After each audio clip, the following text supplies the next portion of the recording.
I'm here with Kelvin Williams, captain of the 2020 Atlanta Hustle and a 2021 signee. Kelvin, welcome back. Thank you. Appreciate it. Looking forward to hopefully getting out on the field soon with everybody again. Bueno, what are you thinking about for Hustle 2021 on the defensive side? Who are you excited about? Uh, I was excited about the roster we had going into 2020. Um, I felt like we selected a great group of guys. I feel like we were deeper top to bottom on defense, especially. We had some a little bit more versatility, I think, between handlers and cutters or cutter defenders on defense. So it starts there. It's still there. That excitement to hopefully get the crux of that group back. Like you said, JP was returning. He's one of our better person-to-person defenders. And we had a couple of other guys that people may not really know who they are at this moment, but I was excited to see them on the field and play with those guys. And then, like you said, the signing of Antoine, a two-way player who is probably better known for his defense historically, to come over from time to time. It should make us a lot more versatile and capable of playing pretty much any defense we want to throw at people. So I'm definitely excited about the prospects. At times in the past, we may have been a little bit more limited with some of the D lines we could throw out there. But I feel like the sky's the limit potentially for this defense coming into this year. Yeah, and Coach Knowles is pretty creative. So, I think some people have the perception that we're like a zone-only team, but I think given the weapons, she can come up with some pretty interesting strategies to employ on the field. So, oh yeah, for sure. And I feel like last year, in preseason preparation, we had several 3 or 4 defenses we could confidently throw out, whether it's person, zone, or some variation of both. Like you said, she's real creative, and I think we had the players to implement all those successfully. So we'll see what we come up with for next year. Were there any rookies that didn't get a chance to get on the field that you were excited about from a defensive perspective? Yeah, a couple particularly. Ben GM. I'm not really sure where he would have played primarily. I would have hoped to have him on defense, but I like his tenacity and his fire that he brought. And that's the word I would have used too. Tenacious. Yeah.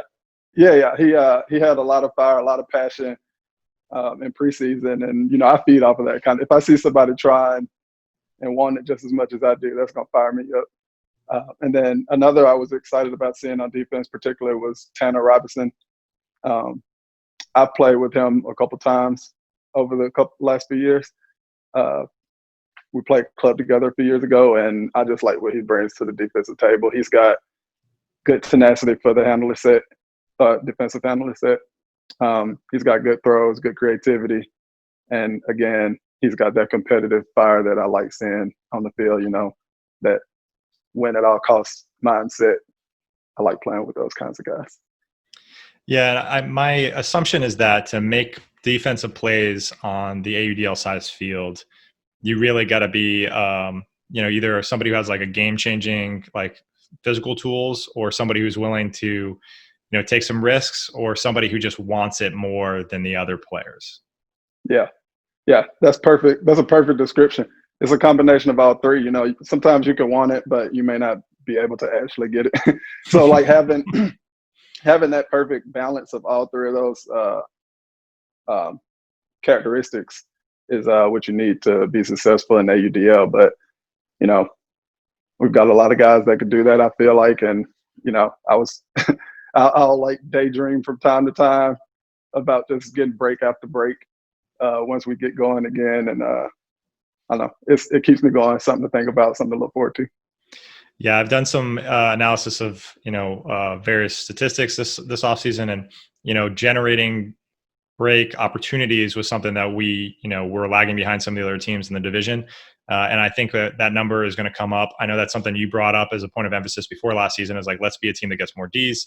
But I'm also, we did very well at converting breaks And I'm just thinking about all this offensive talent that's coming to the team and how it can't all fit on the O-line. And that's going to only lead to better conversion rates. Oh yeah, for sure. Um, you know, again, I don't know personnel wise what we were going to do with who or what we're going to do next year with the people we have, but that was one of the things I was looking forward to with somebody like Fairley. I'm not sure how much defense he'll play or whatnot, but I feel like when he was on the field with me on defense, we had a good chance of converting the break. He's pretty calm with the disc, makes good decisions, and that's just another name that I was excited about seeing potentially on the defensive side that would help us do things that we kind of struggled with in the past, whether it's conversions or generating blocks or the like.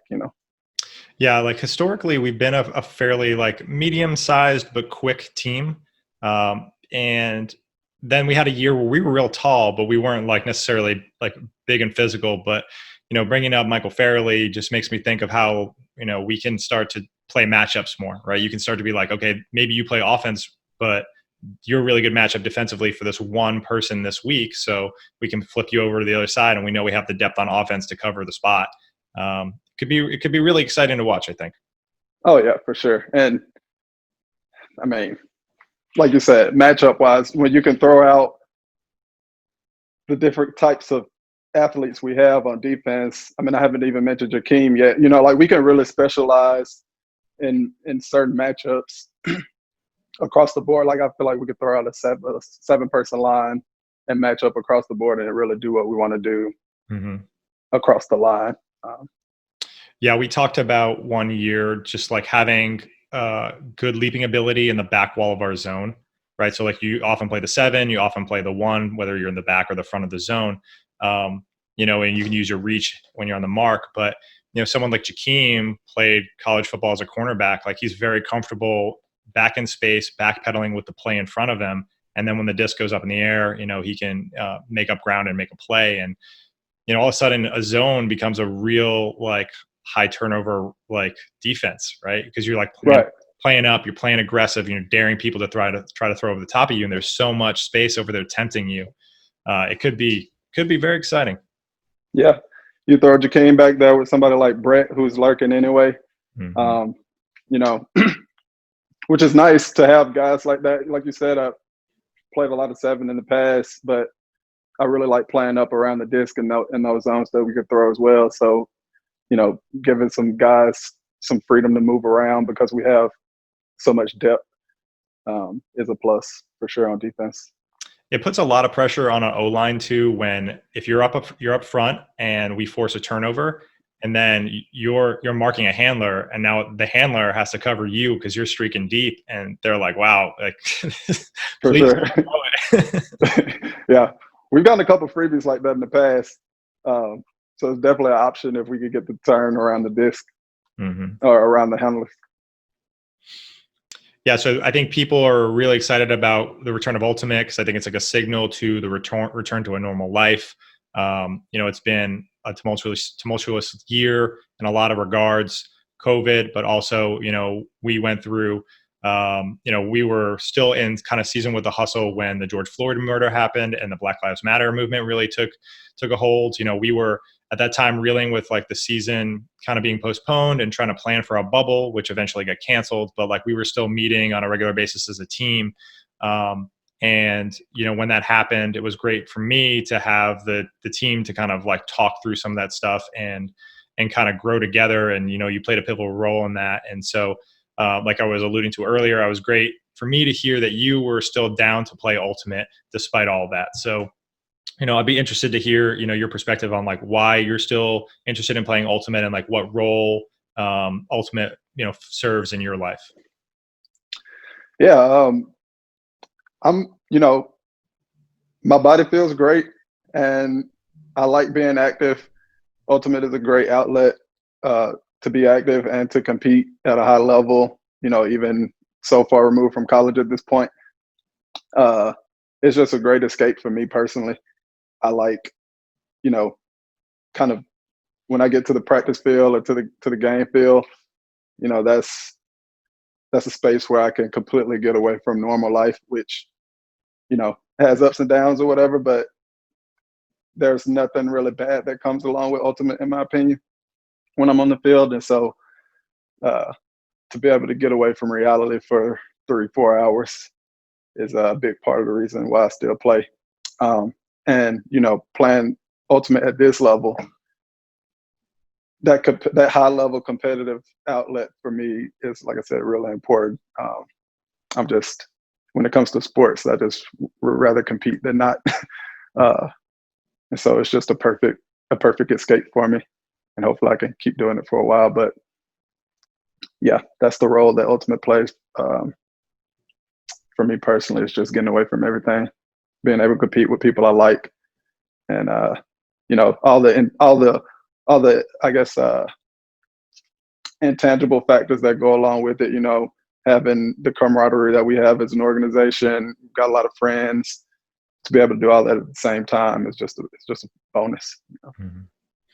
Yeah, I share that sentiment in that, you know, I think when things are heavy and, you know, I find relief and like release in ultimate or other like activity in general. Like if I'm having a stressful day, you know, going for a run will make me feel better. And it's a good management tool for me. And so I'm sure for a lot of people like that play sports on a regular basis. So I think we're definitely grateful to have, you know, our health and our ability to kind of get out. And when we get the chance to actually, like you said, get out and play on the field and be with our teammates, it's just going to, you know, lift us up even higher. For sure. Well, I got to tell you, I was relieved and excited when you told me you were in for the 2021 season. It is definitely no one is taking anyone for granted. And so we're like excited to have a player of your caliber back, but also, you know, you did a great job in leadership last year, and you're just one of my favorite people to kind of have around. You know, like you bring intensity of practice. You're great on road trips, and I think, you know, you're just a pleasant person. You know. I appreciate it, bro. The same to you.